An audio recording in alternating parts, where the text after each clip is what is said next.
posible que una misma multitud que lo recibió como un rey el domingo, el viernes estaba gritando: ¡crucifícale! ¡Crucifícale! ¿Qué pasó? ¿Qué cambió? ¿Qué fue la parte de la historia que nos perdimos? ¿Cómo fue que de repente? ¿Qué pasó ahí? Había algo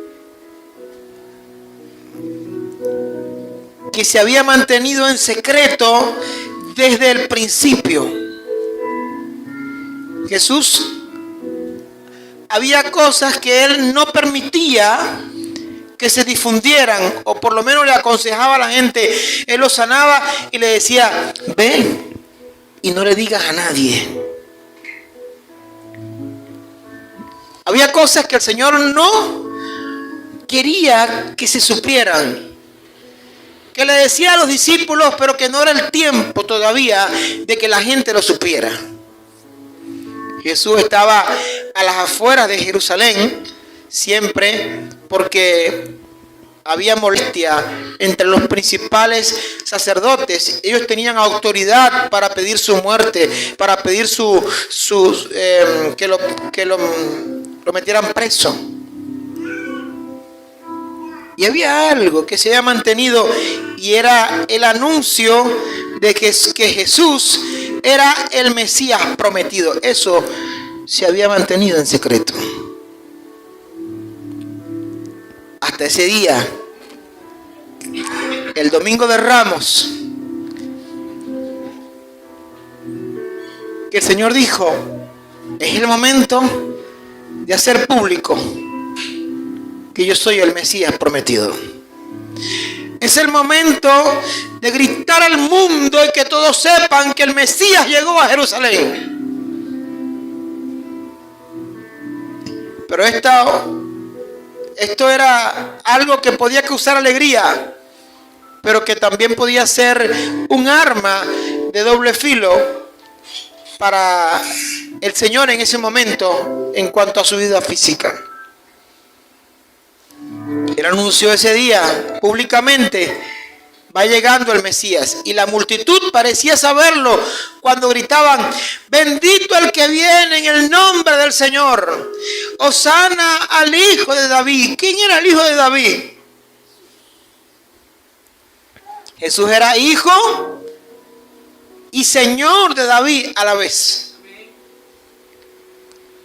Era hijo de David porque era descendencia de David, directa de David. No sé si ustedes se han dado cuenta, en la Biblia se cuida mucho la descendencia desde Adán hasta Jesús. Adán, Set, ¿verdad? Noé, Abraham, Isaac, Jacob, Judá, David. Y de ahí la descendencia hasta que llegó a Cristo. Era el descendiente de David y al mismo tiempo Señor de David. Jesús tenía tres funciones fundamentales, tres oficios fundamentales que los cumplió para siempre. Jesús era el profeta más grande que ha existido en todos los tiempos. Jesús era y es el sacerdote más grande que ha existido en todos los tiempos, nuestro sumo sacerdote. Y Jesús era y es el rey más grande que ha existido en todos los tiempos. Tres oficios tenía el Señor y tiene el Señor. Entonces estaba manifestando que era el Mesías. La razón por la que esto se debía mantener en secreto era porque el Señor sabía que la gente tenía un concepto errado, un concepto equivocado, y tenía falsas expectativas de la venida del Mesías. Y ahí es donde está la cosa.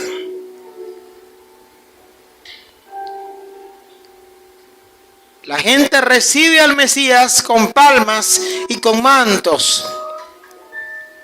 Está muy bien, lo va recibiendo. ¿Qué esperaban ellos de Mesías? Ellos estaban esperando a un guerrero, no a una persona que viniera en un burrito. Ellos esperaban uno que viniera en un caballo blanco, galopando, con un ejército detrás, y decirle: apriétate bien los pantalones, César, porque aquí llegó el Mesías. Y vengo a libertar a mi pueblo. Ellos estaban equivocados del concepto que tenían de un rey. Chocó desde el momento que el Señor se monta en el burrito y dice: ¿cómo es que un Mesías viene en un burrito? ¿Cómo es que un Mesías es manso y humilde? Ellos esperaban un guerrero, un líder político, militar, que los liberaría del yugo romano. Un líder fuerte, un líder firme, como todavía lo están esperando que llegue. Él entra en Jerusalén como rey que asume la posición de un siervo para dar su vida en rescate por muchos. En el burrito.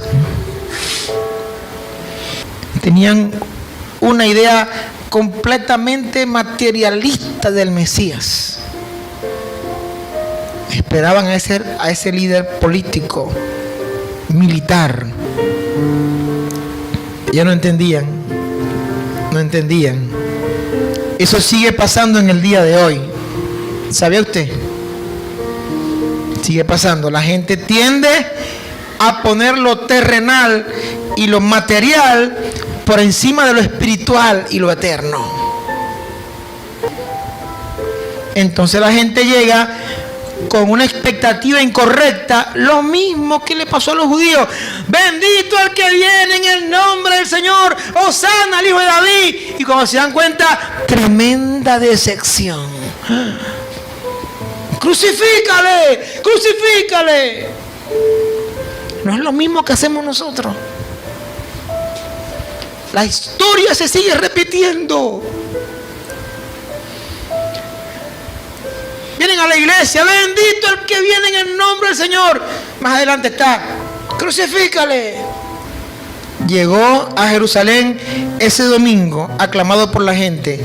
Y cuando entró en la ciudad, llegó al templo y echó fuera a todos los cambistas del templo.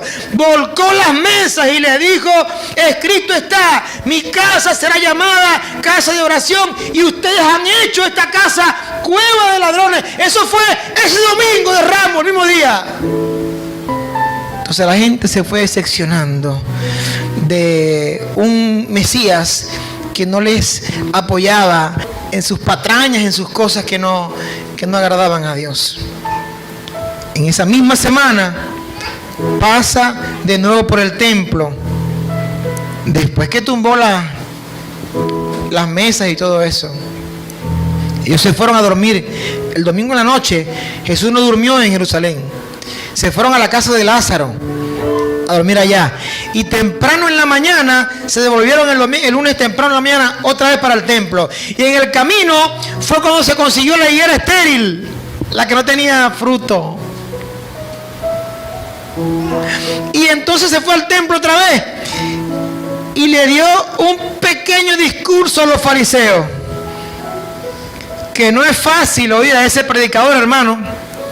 Ese predicador Jesús no es nada fácil. En ese contexto se desarrolló la última semana de Jesús. En esa misma semana entonces fue y al templo otra vez, y se dirigió a los fariseos con uno de sus sermones más fuertes, usando palabras duras contra los fariseos y difíciles de escuchar. Y le dijo: ustedes fariseos y escribas son unos hipócritas. Ustedes son como sepulcros que están bonitos por fuera, que por dentro están llenos de huesos de muertos, le dijo. Les gusta que lo saluden en las calles, les gusta que le den los primeros asientos. En ese contexto se desarrolló la última semana de Jesús en la tierra y la gente se fue decepcionando de un predicador que les confrontaba con su pecado. A pocas horas ya Jesús era el más buscado de toda Judea. A pocas horas ya había una orden de captura en su contra. Y el viernes estaba siendo crucificado por la misma multitud que el domingo aclamaba: Hosana al Hijo de David, bendito el que viene en el nombre del Señor. A la gente no les gusta que le digan lo que no quieren oír.